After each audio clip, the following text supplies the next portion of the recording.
Komisi Pemberantasan Korupsi menyita uang 2,6 miliar rupiah terkait kasus dugaan pemerasan terhadap calon perangkat desa di lingkungan pemerintah Kabupaten Pati yang menjadikan Bupati Pati Sudewo sebagai tersangka. Video ini menunjukkan dua perempuan menyerahkan 3 buah karung berwarna hijau, kuning, dan putih yang berisi uang ke mobil tim KPK. Dalam mobil tersebut duduk salah satu tersangka, Sumarjiono Kades Arumanis, selaku pengepul uang dalam kasus ini. Tim KPK menanyakan kepada Sumarjiono lokasi yang telah disepakati dengan pihak yang akan memberikan uang.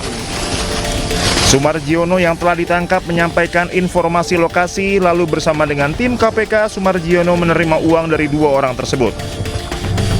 PLT Deputi Penindakan dan Eksekusi KPK Asep Guntur Rahayu memastikan barang-barang tersebut adalah bagian dari alat bukti dalam perkara yang menjerat Sudewo.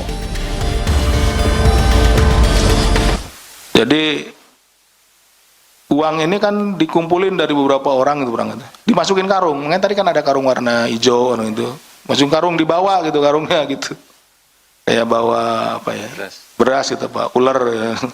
Bawa karungnya gitu. Itu ada videonya, Mas Jubir yang punya, nanti minta Mas Jubir. Jadi bawa karung gitu, ini Pak dari si Anu gitu, berapa gitu. Karena mungkin mau dibawa gini kan ini susah gitu ya.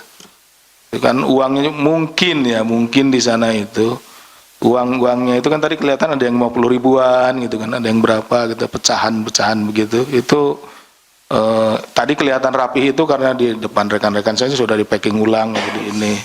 Ya sebetulnya kalau mau di aslinya itu ya dari karung itu, dibawa karung gitu. Dan udah tidak ada udang iketannya, ada yang pakai karet, ada yang ini gitu, seperti itu.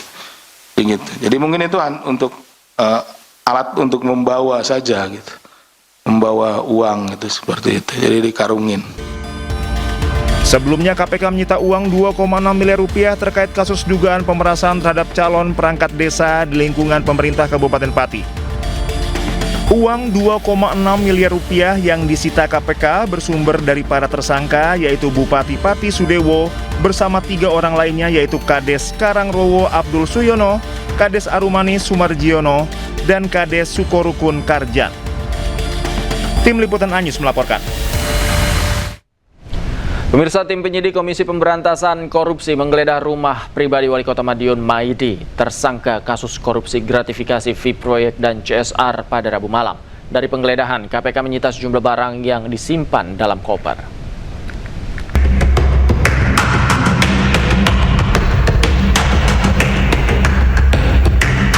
Selama hampir 5 jam, 8 orang tim penyidik KPK Rabu malam menggeledah rumah Maidi, Wali Kota Madiun di Jalan Merpati. Dari dalam rumah pribadi Maidi, penyidik KPK membawa sebuah koper dan beberapa dokumen.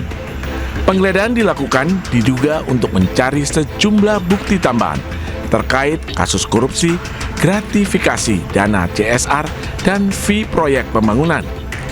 Wali Kota Madiun, Maidi, ditetapkan sebagai tersangka atas kasus pemerasan dengan modus fee proyek dan dana CSR serta gratifikasi di lingkungan Pemkot Madiun. Selain Maidi, KPK juga menahan tersangka lain, yaitu Kadis PUPR, Torik Mega, dan pihak swasta sekaligus orang kepercayaan Maidi, Rohim Ruhdianto. Dari Madiun, Jawa Timur, Arif Wahyu Effendi, iNews melaporkan. Pemirsa, fraksi Partai Golkar MPR RI melaporkan berbagai kinerja sepanjang tahun 2025 yang difokuskan pada kepentingan bangsa dan negara. Salah satu isu utama yakni perbaikan anggaran pendidikan nasional sesuai amanat Undang-Undang Dasar 1945.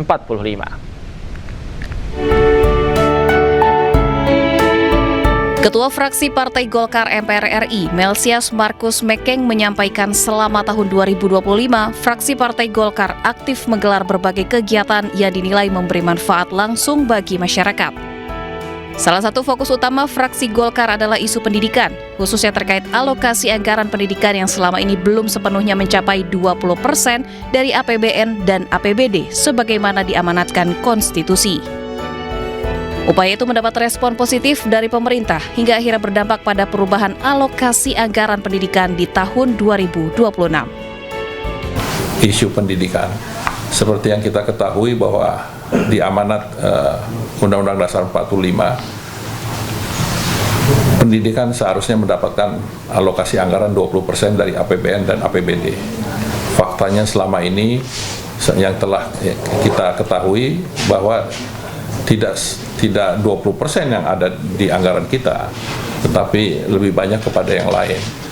Pemerintah menyambut positif kegiatan kami, dan pada tahun 2026 sudah terjadi perubahan terhadap alokasi anggaran untuk pendidikan kita, dan kita bersyukur ini semoga ke tahun-tahun ke depan anggaran pendidikan kita akan semakin besar sehingga potret dan kualitas pendidikan kita akan semakin besar, karena kami percaya bahwa sebuah bangsa akan maju apabila pendidikannya itu berjalan dengan baik. Fraksi Partai Golkar berharap peningkatan anggaran pendidikan dapat berlanjut di tahun-tahun mendatang guna mendorong peningkatan kualitas sumber daya manusia dan daya saing bangsa Indonesia.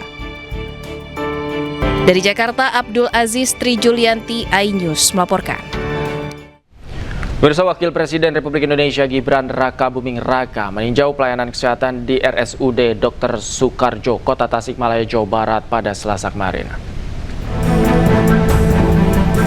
Dalam kunjungan tersebut, Gibran memastikan penguatan fasilitas dan kualitas layanan kesehatan bagi masyarakat terus berjalan secara optimal. Wapres juga memantau langsung alur pelayanan pasien mulai dari pendaftaran rawat jalan, pelayanan poliklinik hingga farmasi.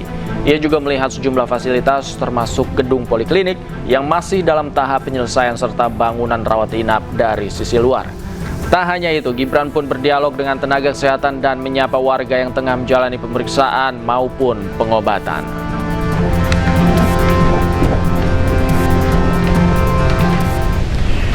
Presiden Prabowo Subianto melakukan pertemuan dengan Raja Charles III di London, Inggris, Rabu waktu setempat. Pertemuan tersebut berfokus pada kerjasama di bidang lingkungan dan konservasi alam. Dan pemirsa, informasi yang akan hadir ini sekaligus menutup jumpa kita dalam iNewsroom malam hari ini. Temukan informasi-informasi terbaru lainnya di www.inews.id. Cuplikan tayangan berita iNews juga dapat Anda saksikan di kanal YouTube @officialinews. Mewakili kerabat kerja yang bertugas, saya Davi Pratama pamit undur diri. Terima kasih, selamat malam, sampai jumpa.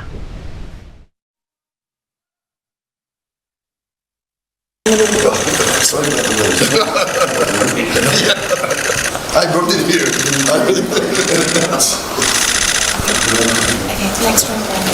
Dalam rangka kunjungan kerja ke Inggris, Presiden Prabowo Subianto melakukan pertemuan dengan Raja Charles III di Lancaster House, London, Inggris pada Rabu pagi waktu setempat.